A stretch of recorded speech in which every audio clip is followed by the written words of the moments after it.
Hello and welcome to NEWSFEED on Trust TV. My name is Dorcas Yakubu, Zallah, bringing you trending stories that people are talking about and sharing around the globe today, and also their opinions on such issues. I'm working to improve quality of life in Nigeria, says Tinubu.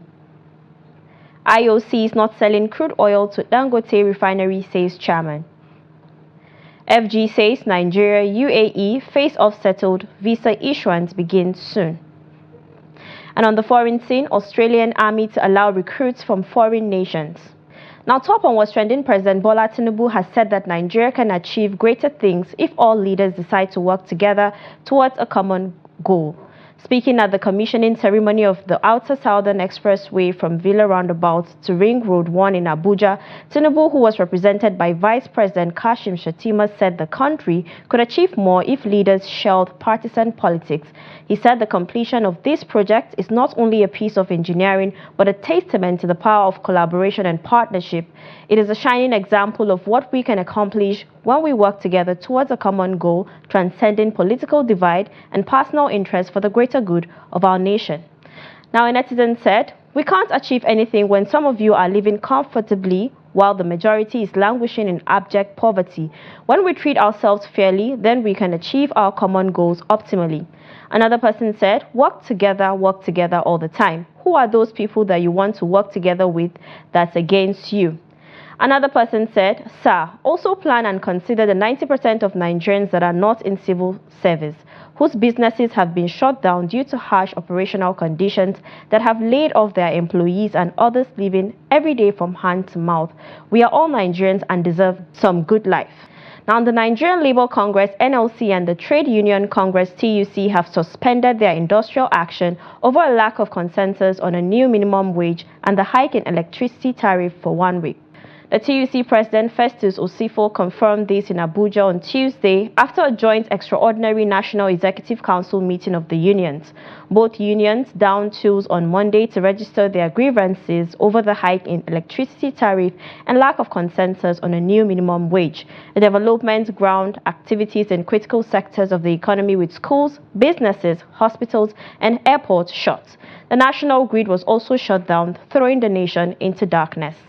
Now, a netizen said, at the end of the day, nothing much will be achieved, and the reason is because Nigerians want it that way.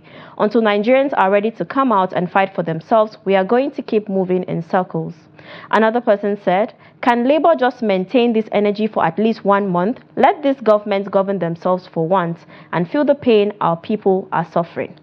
Another person wrote, say una hold on till next week no go affect Ilea like this. Make una continue the strike like this. It's better than make you people can't start it Ilea weeko. Now, the chairman of Dangote Group, Aliko Dangote, says international oil companies in Nigeria are not ready to sell crude oil to 650,000 barrels capacity oil refinery. Dangote made this disclosure in an interview with newsmen.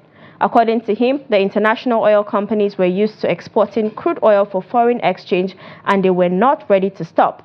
Dangote said, though the Nigerian National Petroleum Company Limited was doing its best to supply feedstock to the refinery, the IOCs wanted to sell outside the country. Now, someone said, if they are not ready, they should leave our country then. Another person said, how do international oil companies control where our oil goes? What a shame. Another wrote, I hope people will understand that Tinubu is not the problem. So many people are frustrating his plans. Now, the Minister of Aviation and Aerospace Development, Festus Keyamo, says the visa face-off between Nigeria and the United Arab Emirates has been settled. As such, he said that the UAE government will soon lift the travel barrier debarring Nigerians from visiting the UAE, especially Dubai. Keyamo made the disclosure on Monday at a welcome dinner for delegates attending the International Air Transport Association 80th Annual General Meeting and World Air Transport Summit taking place in Dubai, UAE. Now, someone said, what's the obsession with UAE and this every time preemptive announcement without conclusive agreement? Another person said, the fourth time in space of 1 year, let UAE say it themselves, then we will believe them. Another person said, solve your country's situation first. UAE is a body on its own and they are well balanced. Now, a newlywed woman, Habiba Ibrahim, has reportedly cut off the manhood of her 40-year-old husband, Salisu Idris, while he was asleep. Daily Trust reports that Idris, a commercial motorcycle rider and resident of Kudan in Kaduna State, said the incident happened on May 26 after he returned from the early morning prayers. The victim said he was lying on his bed to have some rest when his wife suddenly jumped on him with a sharp knife and cut off his manhood. Idris said his neighbors quickly came in to rescue him when they heard him shout. Idris said they got married about 4 months ago, adding that he could not fathom the reason for her action because they loved each other and there was no prior misunderstanding before the attack. At the moment, I am more concerned about my condition. I am afraid of remarrying because of this incident, he said. Now, a netizen said, quoting his words, "I am afraid of remarrying because of this incident. The thought of remarrying has even crossed his mind at the hospital bed." Another person said, "Before you marry, always ask your partner if there's case of men's in the family or she been done men's before. Except the guy has been cheating. Let them throw her inside jail and throw the keys away," shaking my head. Another person said, "She has been wanting this all along. Watch who you marry. Some women or men can keep grudges for life." Now let's take a short break, and when we come back, you get to know why RCCG pastor was suspended. Stay tuned. Welcome back, it's Newsfeed. Now, the Redeemed Christian Church of God, RCCG, has suspended Pastor Idowu Iluyomade, the senior pastor of the City of David Parish. Newsmen report that Iluyomade, who is also the head of the Apapa family of the RCCG, was suspended over the weekend. Iluyomade was said to have been suspended for 3 months by the church's governing council, while a panel has been set up to investigate some of the allegations against him and the parish. A top pastor in the church said the decision to suspend Iluyomade was a response to the public outcry against the extravagant birthday party his wife, Seju Iluyomade, threw shortly after the death of a prominent member of the church and former CEO of Access Bank, Herbert Wigwe. Iluyomade has since been replaced by Pastor Charles Pandai of RCCG Resurrection Parish of Region 11 of the church. Pandai resumed at the City of David on Sunday, June 2nd, and was said to have been given a cold welcome. Fondly called PID, Pastor Iluyomade has been in the eyes of the storm following the 60th birthday of his wife. Many people believe that the birthday party, which was celebrated just about a week after the unfortunate death of Wigwe in a helicopter crash in the US, was in a bad taste.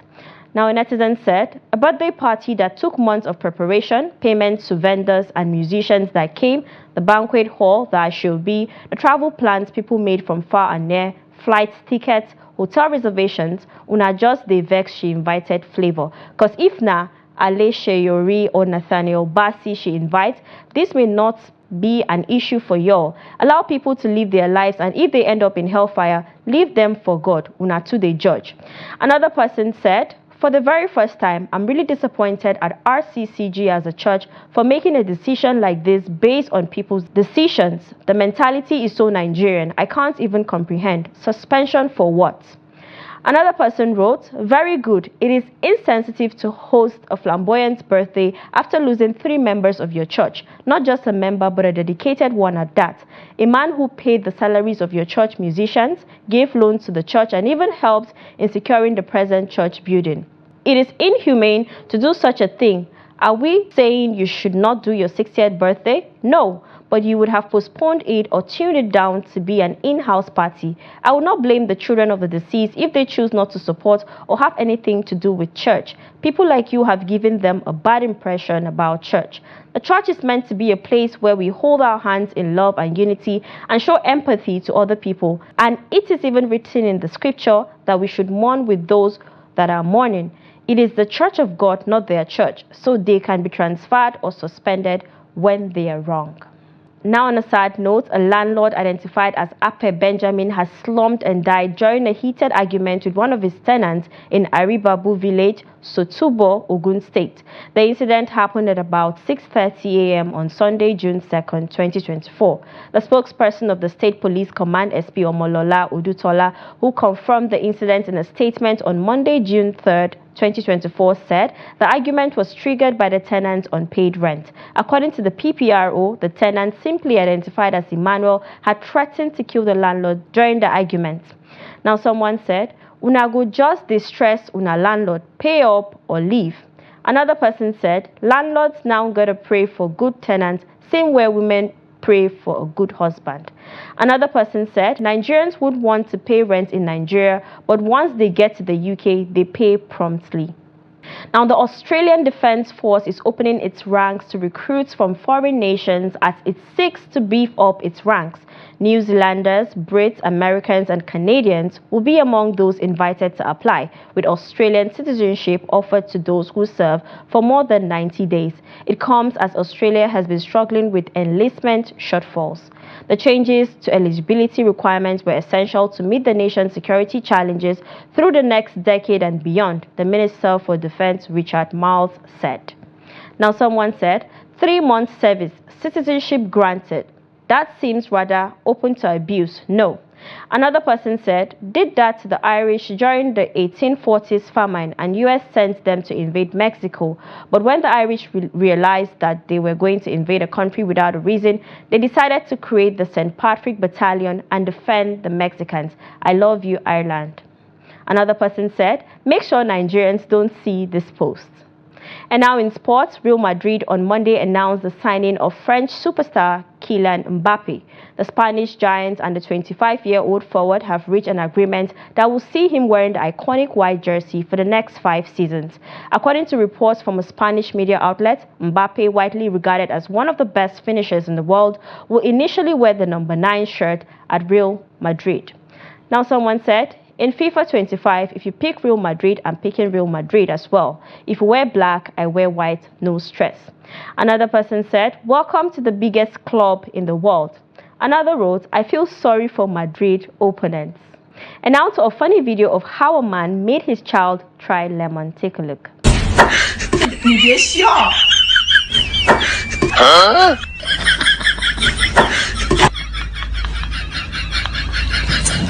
What?